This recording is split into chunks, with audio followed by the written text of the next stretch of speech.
contenido que niegue, contenido que esté vinculado a la Shoah, pero no entre los principales resultados. Si pasamos una segunda cuestión que nosotros analizamos a medios digitales, nosotros entramos a los portales de 7 países, de Argentina, Brasil, Chile, Colombia, Costa Rica, Panamá y Uruguay. En total este año, el 2021, analizamos más de 15.000 comentarios. No analizamos la nota que escriben los periodistas o las periodistas, sí los comentarios que dejan las personas abajo en varios medios de estos países, y pensando solo en el 2021, casi el 11% de estos comentarios tenían contenido antisemita, la mayoría, un tercio, eran principalmente contenido positivo, contenido negativo el 21%, y crítica al gobierno, que es algo que vamos a ver y voy a explicar más adelante a qué refiere esto, pero más que nada en el conflicto Medio Oriente, cuando algún gobierno o alguna oposición se posicionaban respecto al conflicto, muchas veces se generaban críticas y comentarios, entonces eso es algo relevante. Cuando comparamos acá en términos de países, vemos 3 países que están por encima de la media: Panamá, Chile y Uruguay, con casi el 20% de contenido antisemita, y en tendencia, y por abajo la línea media, Colombia, Argentina, Brasil y Costa Rica como los países que están con menores niveles. Aquí hay muchas barras, muchos colores, básicamente mostrarles, como ven a la derecha, la barra más alta en verde, 71,27. El contenido central de las notas donde encontrábamos antisemitismo está vinculado a notas sobre Israel. Sabemos que en el 2021 hubo un conflicto, ahora vamos a profundizar un poquitito más, pero el fuerte del contenido antisemita se encontraba nuevamente en notas, en este caso vinculadas a Israel. Y algo que nos resultó igual interesante de entender es, nosotros habíamos hecho medición en ese momento en 3 países, Argentina, Chile y Colombia, durante lo que fue el conflicto, el anterior conflicto tal vez grande, por así decirlo, que ocurrió entre Israel y Hamás en el año 2014, y la comparativa de los 3 países que tenemos medidos, en todos los países una cuestión positiva es que la tendencia es a la baja. Argentina pasó del 11% al 4,65%, esto no mirando todo el año, mirando solamente las notas vinculadas al conflicto. En Chile bajó del 33% al 17%, y en Colombia fuertemente del 28% al 2,63%. Otra vez hay muchas cuestiones por las cuales esto puede explicarse, moderación claramente una de ellas, pero nos parece interesante poder marcarlo. También lo que analizamos es el Twitter. Para este caso nosotros tenemos una herramienta de social listening. Lo que hacemos es, a través de una plataforma, incluir muchísimas palabras, y la herramienta toma todos los tweets vinculados a esas palabras, todos esos tweets en idioma español, o sea, sería toda nuestra región más España, por así decirlo, y en este caso lo que ustedes están viendo es qué cantidad de contenido nosotros tomamos, la herramienta tomó. Como verán, en mayo, a mitad de mayo, cuando se desarrolló el conflicto, se ve un pico muy grande. Ahí se dio el grueso del contenido recopilado. Durante todo el año hemos recopilado más de 6.500.000 tweets, y eso genera una cuenta que hacen en general este tipo de empresas que toman contenido, que, teniendo en cuenta quién es el usuario que pone ese contenido, cuántos followers tiene, cuántos retweets tuvo esa publicación, se hace un cálculo estimativo de cuánta gente podría haber llegado todos esos mensajes. El número es gigante, es extraño, pero esos 6,5 millones de tweets, en teoría potencial, podrían haber llegado a 67.000 millones de personas, haber tenido, no de personas obviamente individuales, de lecturas y vistas, ¿sí? Una primera cuestión también de información: de todo el año, de los 6,5 millones de tweets, el 37% se dio solo en los días de conflicto, para que vean la relevancia de lo que fue el conflicto en la cantidad de contenido que circula en Twitter vinculado a los temas que nosotros trabajamos. Cuando analizamos resultados, en este caso el antisemitismo corresponde a un 8,89%, un 15% fue contenido positivo y casi la mitad del contenido es contenido negativo, principalmente vinculado a Israel, a críticas al Estado, básicamente por el conflicto. Aquí hay algo interesante que me parece analizar, que es, no sé si están familiarizados con esta herramienta, se llama nube de palabras. Lo que se hace es poner todos los tweets en una herramienta, y lo que muestra, que es lo que ven aquí, son las palabras más utilizadas. Entonces, lo que ven a la izquierda, la nube a la izquierda, bajo el título de general, es la nube de palabras de todo el contenido recopilado durante el 2021. A la derecha, la nube de palabras de todo el contenido recopilado que sea solamente antisemita. Entonces nos parece interesante comparar en este caso cuáles son las principales líneas de argumentos o de palabras utilizadas. Si ven a la izquierda, obviamente, no hay si bien está, la palabra sionista está más pequeña, a la derecha lo pueden ver mucho más grande. Se incorporan a la derecha palabras como holocuento, ese argumento de que el holocausto es un cuento. El nuevo orden mundial empieza a aparecer cada vez más nuevo, una versión siglo XXI de los protocolos de los sabios de Sion. Limpieza étnica, asesinos vinculados obviamente al conflicto. La afirmación de que los judíos de ahora, o lo que Israel hace ahora, son los nuevos nazis. Son los principales conceptos, argumentos, líneas que podemos encontrar en todo lo que tiene que ver con el antisemitismo en este año. Cuando analizamos la evolución en este caso, como ven a la izquierda, no hay un aumento significativo en términos generales de antisemitismo, está en la línea que viene manteniendo. Sí nos parece muy interesante marcar la fuerte caída que tiene los tweets con contenido positivo vinculados a Israel o a la comunidad judía, que baja de un 58% a un 15%.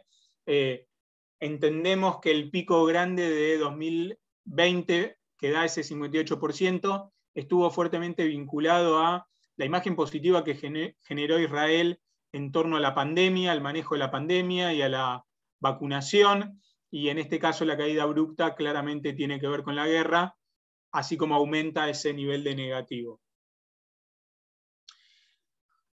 Ahora, hay un tema que a nosotros nos llamó mucho la atención y me parece también vale la pena remarcar. Si bien durante el antisemitismo,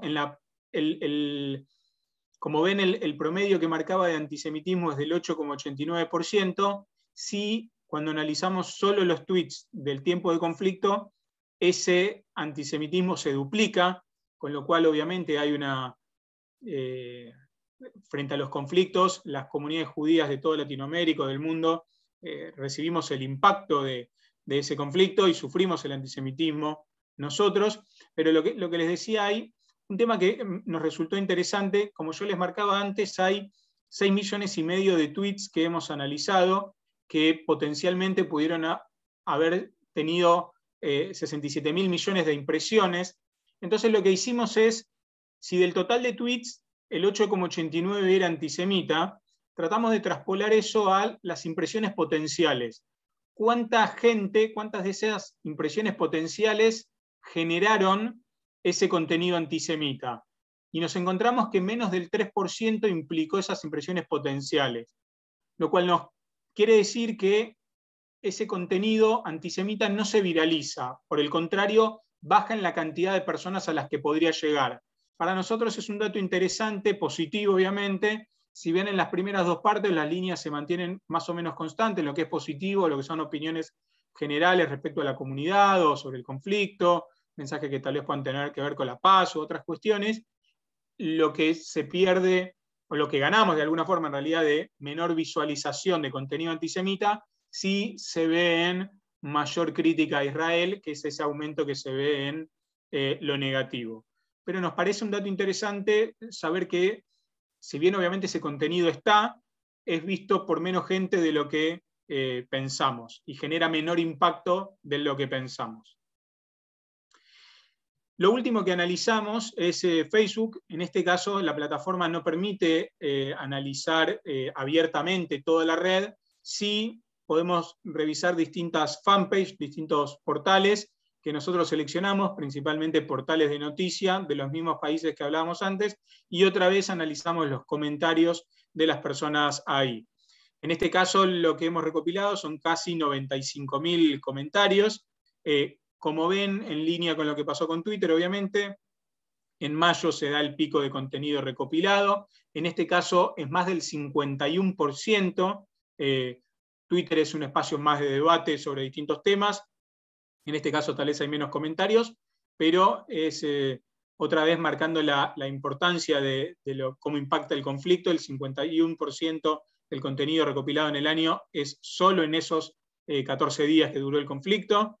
En este caso, analizando el 2021, el 7,5% del contenido es antisemita, mucho contenido negativo también se replica, mayor contenido positivo que antisemita con casi 18%. Haciendo el mismo juego con las nubes de palabras, algunas cuestiones que se repiten, como sionistas, todavía más grande y en el centro lo pueden ver, más también ideas de nuevo orden mundial presentes allí, fanatismo religioso y terrorismo pensado en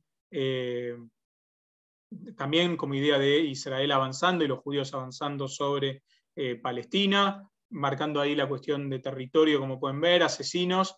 Ese es a grandes rasgos, territorio y tierra apareciendo ahí, a grandes rasgos las cuestiones que aparecen más fuertemente. En este caso también la comparativa, aquí el aumento de antisemitismo es menor durante el conflicto, durante todo el año, como les decía, es de 7,5%, y durante el conflicto solamente, o sea, en ese tiempo de conflicto, solamente en esos días, un 10,37%. Digo, en resumen de tal vez todo lo que presenté recién, en términos porcentuales el antisemitismo para nosotros se mantiene estable, está latente, recrudece claramente durante el conflicto. De todo el informe, el 83% del contenido antisemita que hemos trabajado, de todo el contenido analizado, está vinculado principalmente a Israel, a sionismo. Algo que les marcaba antes también, por eso aparecía la cuestión de crítica al gobierno. Este año lo que vimos distinto, en realidad 2021 lo que vimos distinto, es que como tal vez en ningún otro conflicto hubo posicionamiento muy fuerte de los gobiernos que están en ejercicio de presidencia y de oposiciones, muy fuerte posicionamiento en ambos lados, y algo que terminó pasando es que muchísima de la gente que comentó sobre el conflicto comenta en base a lo que hace el gobierno de su país y la oposición de su país, y juntando esto con análisis y encuestas de opinión que hicimos en Argentina, Chile y Uruguay, que lo hemos hecho con consultoras de cada uno de los países, en la calle, con la gente, en general lo que en Argentina decimos la grieta, la separación de apoyo muy fuerte a un partido u a otro, y la gente muy concentrada en el debate, apoyando casi ciegamente a su partido y criticando casi ciegamente al otro. Vemos que eso generó, digo, el conflicto cayó en esto. Muchísima gente que tal vez no opinaba sobre esta clase de conflictos o estas situaciones salió a comentar sobre este tema. Lo vimos en muchos influencers, en muchísima gente que no suele opinar de estas cosas y salió a opinar, y acá se generó una especie de grieta de debate en este sentido. Y lo que marcaba a lo último de Twitter me parece como también un contenido interesante, una menor viralización de ese contenido antisemita, me parece que es un punto interesante a entender. Como les decía al inicio, para pensar en el antisemitismo en América Latina lo tenemos que entender como propio, y para poder trabajarlo y encontrar las herramientas, para nosotros nos resulta muy relevante poder medirlo, cuantificarlo en el tiempo y poder comparar. Muchas veces escuchamos a muchísima gente hablar de este tema y se hablan desde percepciones, desde sensaciones, vivimos en un micromundo, nosotros, nuestros grupos probablemente WhatsApp recorren un montón de estas cosas, Me acuerdo en plena pandemia apareció un cartel antisemita en un pueblo, en una provincia argentina, en Neuquén, que probablemente muy poca gente vio, pero me escribió gente de muchísimos lados preguntándome y preocupados por eso, y era algo que circulaba meramente en nuestros grupos de WhatsApp y no era algo que trascendió más allá. La gente se hizo eco de esto cuando empezaron denuncias públicas al respecto. Pero para poder entender el antisemitismo y encontrar las mejores herramientas para abordarlo, debemos cuantificarlo, y nos parece por eso importante estudios de este estilo como los que hacemos. Antes de concluir y pasar a un espacio de debate, de conversación, sí me gustaría traer 3 cosas que estamos viendo y que vimos en el informe y que vemos en general, porque más allá de trabajar, de presentar el informe, nosotros tenemos acciones activas, trabajamos con todas las empresas de Internet, con los gobiernos, para abordar esta temática. Entonces, hay 3 cuestiones que nos empiezan a preocupar, que las empezamos a ver y que me parece importante compartir y que podamos reflexionar al respecto. En primer lugar, Internet obviamente es global. Podemos, sin pasaporte, ir de un lugar al otro en un instante, y así como nosotros podemos ir de un lugar al otro, también distintas cosas que son típicas en otros lugares pueden venir para nuestra región. Empezamos a ver cómo ciertos discursos de extrema derecha que hace tiempo tal vez no estaban en nuestra región empiezan a tener más preponderancia. Hace mucho tiempo vemos la cuestión del nuevo orden mundial, pero lo vemos cada vez más fuerte. En Argentina formó parte de comentarios de periodistas. Entonces, hay ciertas ideas que se empiezan a instalar, que no son necesariamente de acá, pero así como nosotros viajamos por Internet a muchos países, estas ideas y la gente que promueve estos temas también lo hace.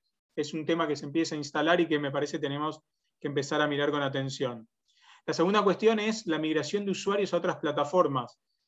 Algo que se vio claramente en algo que no tiene que ver meramente con nosotros, pero con lo que fue en la toma del Capitolio en Estados Unidos, un hito en muchos aspectos en lo que tiene que ver con discursos de odio, moderación, las empresas de Internet en el centro de la escena también, lo que fue la suspensión de cuenta del expresidente Trump, y un montón de cuestiones que seguramente están al tanto, implica que hay muchos usuarios que empiezan a dejar de usar las plataformas más conocidas por nosotros, Twitter, Facebook, donde más usuarios hay, y empiezan a migrar a otras plataformas en donde tal vez no hay moderación de contenido, o las políticas son muy laxas, o el sistema de moderación es muy lento, en donde se hace cada vez más difícil reclamar y entrar en contacto con estas empresas que probablemente no tienen sede en nuestros países, o ni siquiera están pensando entrando en contacto con organizaciones. Vemos cómo se recluta a gente en las plataformas más conocidas como Facebook y Twitter y se las conduce después a canales privados en donde abunda el contenido que las plataformas principales no aceptan, pero donde por otros lugares y por otras vías corren muy fácilmente. Canales de Telegram, 4chan, 8chan, como otras plataformas.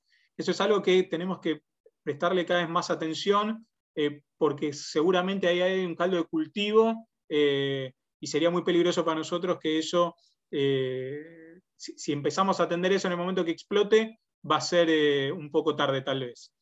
Y por último, probablemente algunos estén ya familiarizados con el metaverso y el uso de inteligencia artificial, sin entrar en detalle y profundizar en demasía, pero por lo menos una primera idea que es, se empiezan a generar no solo usos de inteligencia artificial que están promoviendo ideas de discurso de odio en general, y obviamente no va a faltar mucho para que esto también promueva antisemitismo, herramientas que lo hacen de manera automática o que suplantan personas o incluso tomando voces, caras, se pueden generar videos a partir de eso, y se va a empezar a generar, y se está ya generando en todo lo que tiene que ver con el mundo de las fake news, un gran tema con esto, y así como se está promoviendo distintos discursos de odio que empezamos a ver, no va a faltar mucho, y tal vez probablemente ya lo haya, cuestiones vinculadas al uso de inteligencia artificial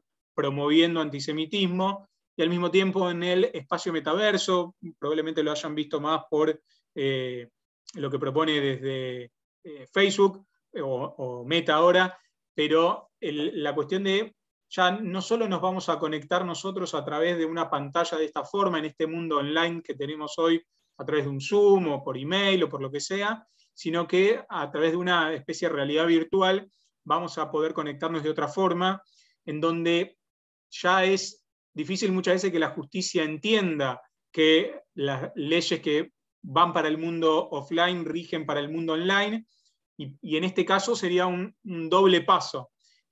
Cómo regir este mundo, este metaverso, va a ser un gran problema futuro, es algo que tenemos que prestarle atención y empezar también a pensar y analizar. En las primeras pruebas que se hicieron de eso, algo que no tiene que ver con nosotros, pero por cómo impacta, una mujer sufrió acoso ya dentro de esa plataforma. Entonces, en donde tengamos lo que no nos atrevemos a decir cara a cara, si nos atrevemos a escribirlo en un tweet, puede ser también, no por ser alarmista, pero hay que prestarle atención a cómo se puede desarrollar eso en el mundo del metaverso. Hasta acá llegué, ahora les voy a compartir en el chat el informe por si alguno o alguna no lo pudo ver, y mi correo. Desde ya muchas gracias, espero haya resultado entretenido y no haya corrido demasiado. Y abierto a preguntas, a comentarios, a compartir algunas inquietudes. Daniel, ¿cómo estás? Bueno, muchas gracias por el informe y por la charla que nos diste. Primero que nada, quiero decir que es un honor para mí grande formar parte de la asociación y poder participar de esta conferencia dictada por vos, junto con la moderación y la presentación de los doctores Ulanowski y Honigman. Por otro lado, antes de que empiecen todas las preguntas, quería empezar yo con una pregunta que tenía que ver con el punto 2 que vos dijiste sobre la migración a las otras plataformas. Respecto a la migración a las otras plataformas, es muy amplia la pregunta quizás, pero una de las cosas que te quería preguntar es si se puede medir en el observatorio plataformas como aplicaciones como Instagram, TikTok, Kwai, y respecto al punto 3 de los que vos habías, no, del punto 2 también que habías dicho, de plataformas como 4chan y 8chan, acá en Argentina hubo plataformas que fueron dadas de bajas como Boxed, creo, que también era un caldo de cultivo de todos los prejuicios habidos por haber, y hubo otro similar, no recuerdo ahora el nombre, que no funcionó mucho. Eso es por mi parte. Bueno, muchísimas gracias, Saúl. A ver, en relación a Boxed, y lo hemos trabajado con algunas personas de acá, la realidad creo que la plataforma no es que se dio de baja por, corríjanme, alguien con quien lo hemos trabajado, pero entiendo que no se dio de baja por una acción judicial puntual, sino que quien administraba esto lo termina dando de baja porque empezó a recibir muchas críticas, por así decirlo, y suave, y reclamos en relación al contenido que estaba, y termina dándolo de baja por la presión de muchas organizaciones y de parte del Estado en torno a todo el contenido que estaba, con cierta, dándole baja de eso, era algo que no necesariamente les daba dinero, y esa gente terminó de hacerlo. Igual interesante el caso que traes de Boxed, porque una plataforma, no importa, para quien no la conoce, una plataforma donde había mucho contenido, no solo discriminatorio, sino incluso imágenes de menores con poca ropa y otras cuestiones, pero la gente que creó Boxed es gente que estaba dentro de otra plataforma que se llama Taringa, y por la moderación de Taringa crea esta plataforma. Aquí la migración no solo se dio en términos de comentarios, sino directamente de formar una plataforma. Yendo al otro punto, en términos de calcular, muchas de las redes sociales no permiten mediciones en estos casos para que gente externa lo haga. Twitter lo permite y de alguna forma vende esa información, es parte de su modelo de negocios, de esa forma ingresa dinero, lo mismo que Facebook. Facebook antes podías revisar todo. Después de Cambridge Analytica, para quien le suena, cambió todas esas políticas y solo se permite seguir fanpage, pero esas plataformas no permiten hacer una lectura general. Implica una complejidad muy grande porque en general todas las herramientas que existen de medición pueden tomar palabras y es mucho más difícil hoy no hay herramientas que midan fácilmente y que puedan analizar imágenes. En nuestro caso particular, con la complejidad de lo que implican el antisemitismo, los discursos de odio, las ironías y un montón de cuestiones ahí que son mucho más complejos, no es algo, digo, que esto en general se usa para términos comerciales, en donde es más fácil, digo, si vos querés vender, no sé, helados, digo, agarrás el contenido que circula en torno a helados y es muy fácil saber sobre qué gusto la gente opina. En esto es mucho más complejo. No lo podemos hacer, no lo abren las herramientas, y en general no hay herramientas para medir esto. Sí trabajamos nosotros con estas empresas para poder moderar contenido en base a lo que se puede buscar dentro de los buscadores, y a medida que igual recibimos contenido, hacer un trabajo con ellas.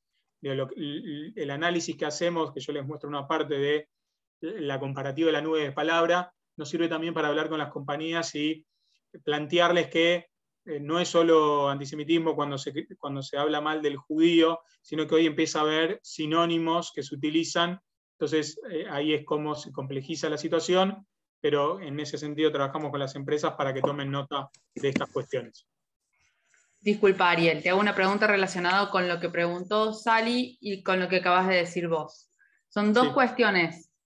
La primera es, ante esto que ustedes ven que hay migración y que la gente ve y a veces denuncia, ¿qué han visto ustedes que convendría hacer en el caso de encontrar este tipo de comentarios, encontrar este tipo de publicaciones?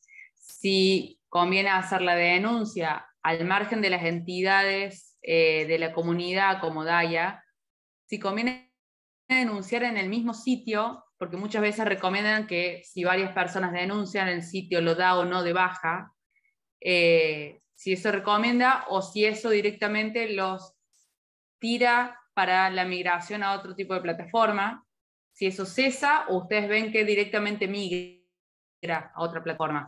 Esa sería la primera pregunta. Y la segunda pregunta es relacionado con lo que acabas de decir, de que empezaron a usar sinónimos para distintos diálogos, distintas publicaciones, es si notaron que desde la adopción, desde la definición de antisemitismo de la IRA, ha habido un cambio en las publicaciones o ha habido una merma de las publicaciones en este sentido, si esa adopción a nivel nacional y a nivel internacional los ha demarcado un poquito en cuanto en el campo de acción. A ver, empiezo por la segunda. La definición de IRA en general no fue particularmente adoptada en general por las plataformas, con lo cual no se genera una moderación en ese sentido. Igual hemos visto definiciones públicas de incluso Facebook decir que va a empezar a moderar cada vez más negación de la Shoah, y lo vemos muchísimo en la plataforma. Digo, ahí hay mucho trabajo todavía por hacer en las plataformas en torno a la moderación. Pero no vemos una correlación en ese sentido, en que la gente postee en ese caso menos, o todavía implique alguna cuestión particular para las plataformas. Soy consciente de que muchas organizaciones judías hablan y conversan con las plataformas para que adopten esta definición. Hoy por hoy las plataformas son reacias a adoptar una definición, en este caso de antisemitismo, como la de IRA o la que sea. En relación a reportar o no reportar, digo, ahí se abre un mundo, y ahí reconozco distintas opiniones entre quienes trabajamos esto. Yo soy partidario de que me parece importante hacer una captura, poder canalizar esto a través de, teniendo el link y la captura, perdón, poder canalizarlo a través de ya sea organizaciones de gobierno. Acá hay gente, particularmente de Argentina, Ministerio Público Fiscal, o en Córdoba, digo, habrá algo, o en sus países, poder canalizarlo a través de alguna organización, desde ya generar denuncia en la comunidad, o si conocen de alguien que contabilice esto para generar un registro, hacerlo, y después sí poder generar también el reporte del contenido. Las empresas siempre dicen que ellos no toman más relevancia si más gente denuncia. Yo no estoy tan seguro. Una cosa es lo que dicen ahí públicamente, pero me parece importante reportar. Yo creo que la migración igual se da naturalmente, no es que eso particularmente puede generar salida. lo que me parece también relevante en ese sentido es que la menor cantidad de gente posible vea estos mensajes. Ese para mí es el objetivo principal, que gente que no está empapada de estos temas, que no lo esté, que no empiece a adoptar esas cuestiones. De mucha gente que promueve el antisemitismo no es necesariamente es un antisemitismo tal vez militante de algunas personas, pero de mucha otra gente que sigue es un antisemitismo más de ignorancia, de desconocimiento, no tiene el nivel de violencia de lo que marcábamos antes de Europa. Entonces esa me parece una cuestión distinta entre lo que es el antisemitismo que vemos en Europa, aquí, y cómo se desarrolla eso en Internet. Bien, te paso otra pregunta y te la relaciono también con lo que acabas de decir. En esto que decías recién de que a veces conviene no responder, porque hay una parte del informe que habla de los foros. Entonces muchas veces uno está tentado a responder y armar como una discusión. Por lo que acabas de decir, no se recomienda hacer ese tipo de cosas, sino que se recomienda directamente hacer la denuncia correspondiente y que las entidades gubernamentales o de la comunidad se hagan cargo de la situación. Sería así. Ese es un camino, yo no digo de no responder, lo que me parece importante de responder es no entrar, justo lo mencionabas vos, no entrar necesariamente en la discusión, el debate. A mí me parece que uno no le tiene que contestar a quien está poniendo el contenido antisemita, sino que hay que contestar con un contenido positivo, no pensando otra vez en la persona que está haciendo ese comentario, sino en todos los que están leyendo. Lo que me parece importante transmitir es un contenido distinto, positivo, pero para todas las personas que leen, no contestándole, hay una respuesta obviamente, pero no es que, si yo estoy poniendo antisemitismo y tú me estás contestando a mí y estamos en el debate sobre alguna cuestión. La cuestión está en, la contestación tiene que estar pensada en el público general que está leyendo todo ese contenido. Y entender que a veces nosotros viralizamos mucho más todas estas cuestiones que la misma gente que genera el contenido. Exactamente. El ejemplo que decía antes, pero hay infinitos de Neuquén, es eso, nadie estaba enterado de esa situación, la imagen llegó y de repente estaba en los diarios en Argentina solamente porque la comunidad le dio difusión, pero no era un tema y todo el mundo de repente empezó a discutir sobre eso. Ariel, hay una pregunta de Abraham Goldstein, después otra pregunta de Eli y le vamos a dar la palabra a Janet, que quiere hacer una pregunta. Abraham pregunta, ¿cómo explica la importante diferencia entre Europa y Estados Unidos con la de América Latina? A ver, es larguísimo esto, y sería motivo de otra charla. El año pasado hicimos 2 publicaciones, 2 académicos estuvieron analizando esta situación. Después, si llego antes de que terminemos el Zoom, les comparto la página en el chat, pero siendo ultra resumido, primero hay una cuestión de diferencia histórica en los países, cómo surgieron solo para pensar cómo surgieron y cómo pudo ser posible el nazismo en Alemania, años de historia de antisemitismo en Europa, creo que es conocido por todos nosotros, no solo desde las primeras ideas de deicidio con Cristo, todo lo que tuvo que ver, y saltando muy rápido, bulas papales, rezos históricos en la iglesia contra la comunidad judía, los judíos pérfidos, toda la idea de peste negra, y para resumir, creo que el ejemplo que más claro muchas veces se menciona es de Shakespeare. Fin del 1200 se echa a los judíos de Inglaterra y en el 1500 Shakespeare escribe Mercader de Venecia y con Shylock como un personaje importante de la obra, con el judío y con esas ideas de usura. Entonces hay muchos siglos ahí de antisemitismo en Europa. Estados Unidos me parece también más con los niveles de violencia que se vienen en la sociedad. No sé si vieron lo que pasó hace poquitos días en Búfalo, un chico de 18 años con un arma, estudió todo por internet, manifiesto con mucho contenido antisemita, y emparentado hay otras cuestiones. Y América Latina me parece que en ese sentido, ahí me parece otra otra historia. La comunidad judía me parece que se insertó de otra manera, particularmente puedo hablar de Argentina, en donde, sobre todo también, me parece a mí, a partir del atentado a la AMIA, hay una visibilidad más grande de la comunidad judía, y hoy me parece que en Argentina, por lo menos, y no quiero hablar por todos los países que están acá, que hay gente de muchos países, pero se abraza mucho más la diversidad, ya sea desde Estado Nacional o desde, por lo menos aquí, Ciudad de Buenos Aires, que es donde vivo, Córdoba sé que lo tiene también muchísimo, donde vivís vos, Silvina. Hay muchísimo trabajo en ese sentido, Agustín trabaja muchísimo en esto. Me parece ahí que hay un diferencial en nuestra parte.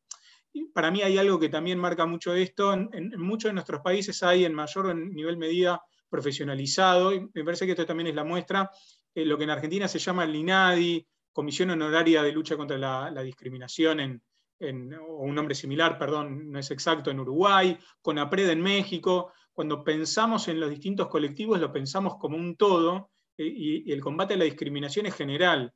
En Europa lo tradicional es que lo que hay es enviados especiales de lucha contra el antisemitismo, contra la islamofobia, y son todos sectorizados.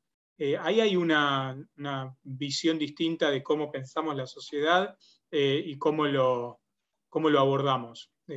Me parece que por ahí pasa un poco, otra vez, siendo muy sucinto.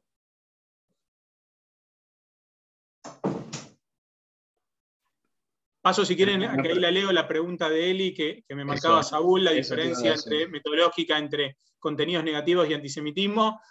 Básicamente antisemitismo, nosotros nos enmarcamos en la definición de IRA,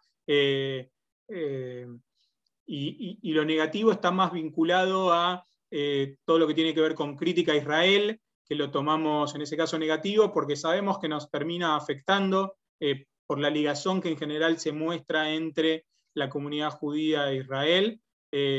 Está principalmente emparentado a eso. Esa es la diferencia. ¿Janet? Ahí te... Estoy. Ariel, vos hablaste de inteligencia artificial. Yo me pregunto cómo podremos hacer para... Yo soy muy activa en Twitter y me gustaría tener elementos, no sé si de inteligencia artificial, pero yo no lo manejo, pero elementos para poder contestar con un contenido creativo, bueno, inteligente, a toda la difusión que yo veo que del otro lado es inteligente, es bueno, y me gustaría saber por qué en español no hay informes. Yo tengo que contrarrestar a las agencias, que tus informes son absolutamente disímiles todo el mundo. Tenemos no solamente la BBC, sino todas las agencias españolas. El contenido es siempre, aparece cuando Israel ataca, ¿no? Los misiles caen, cuando los misiles caen en Israel y si mataran mucha gente no le importa a nadie. ¿Cómo te parece que se puede hacer para contrarrestar? Algo concreto estoy hablando de herramientas concretas de uso. A ver, me parece que ahí hay dos temas. Una cosa son las agencias de noticias y qué información transmiten y demás, que eso corre por un lado, y otra cosa es respuestas en Internet. Lo que tiene que ver con respuestas en Internet, hoy todavía está cambiando mucho y está afianzándose mucho el uso de la inteligencia artificial, y cómo se desarrolla. Tendremos que ver cómo sigue. A mí lo que me parece que en términos generales,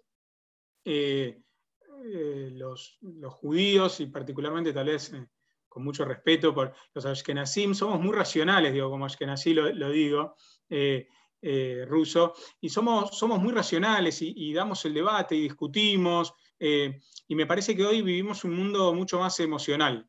Me parece que la transmisión de conceptos, ideas, pero desde un punto de vista más emocional, con mayor empatía, es lo que nos puede posicionar a la comunidad judía y a los temas que nos importan y cómo nos cruzan en este sentido. Me parece que en algún punto la gente se da cuenta si hay algo armado, estructurado y que siempre se repiten los mismos conceptos.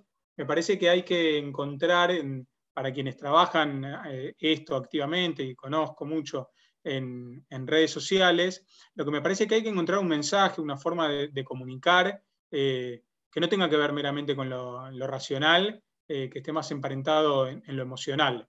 Ese es para mí el principal concepto. Digo, hay que trabajarlo, hay que desarrollarlo, pero en el momento en donde uno empieza a dar la discusión, digo, esto llega tarde. Una imagen que circule en redes sociales vale mal que 1000 palabras. Digo, si quieren, yendo a lo último, que no es directamente antisemitismo, pero está cerca, lo último que pasó en Israel, en Jenin, con el asesinato de la periodista, digo, que también hay muchas imágenes también circulando con lo que pasó, creo que en el año 2000, si no me recuerdo, con la imagen del padre y el hijo también en medio de la intifada. Digo, se tardó en ese tiempo 9 meses en tratar de dilucidar cómo se dio esa situación y quién le disparó a ese padre y a ese hijo. Hoy 9 meses es una infinidad, Internet corre a una velocidad bestial, en 2 días eso se olvidó y cambió. Entonces, me parece que hay que pensar en lo que podamos construir como comunidad integrada a la sociedad, aportando a nuestras sociedades, pero desde un punto de vista más emocional y de construcción, entendiendo la agenda del mundo de hoy, y eso va a permear mucho más que estar contestando punto por punto. Por eso digo, la respuesta para mí no va a quien hace el antisemitismo, sino a la gente en general. Vale el debate y hay que darlo, y me parece bien, pero la construcción total tiene que incluir, me parece, que lo otro también. Bárbaro, buenísimo. Gracias. A ti. Bueno, muchas gracias, Ariel. Te damos las últimas palabras para despedirte, y también a Agustín, si quiere hacer alguna comentario más. Desde nosotros, desde mi lugar, desde Viedma, y Silvina desde Córdoba, te agradecemos de todo corazón. No, simplemente gracias, espero haya resultado interesante. Ahí en el chat tienen mi correo, me pueden escribir y podemos profundizar con quien quiera sobre alguno de estos puntos. Mientras Agustín los saluda, voy a tratar rápido de buscar las 2 investigaciones que les decía respecto a antisemitismo en América Latina. Muchas gracias a todos, gracias a la Asociación de Abogados Judíos por la invitación. Bueno, Ari, gracias por tu presentación, como siempre a la altura de las expectativas, mucha data, mucha info, así que seguramente Saúl, Silvina y todos los que participen de la Comisión de Derechos Digitales van a sacar muchas ideas para esto. Y bueno, nos estamos viendo con todos en la próxima, nos pueden también seguir por redes, y a terminar este día que fue un poco raro para todos los argentinos. Así que nos vemos en la próxima, gracias a todos. Chao, buenas tardes. Buenas tardes, Chao, muchas Augusto, gracias. gracias.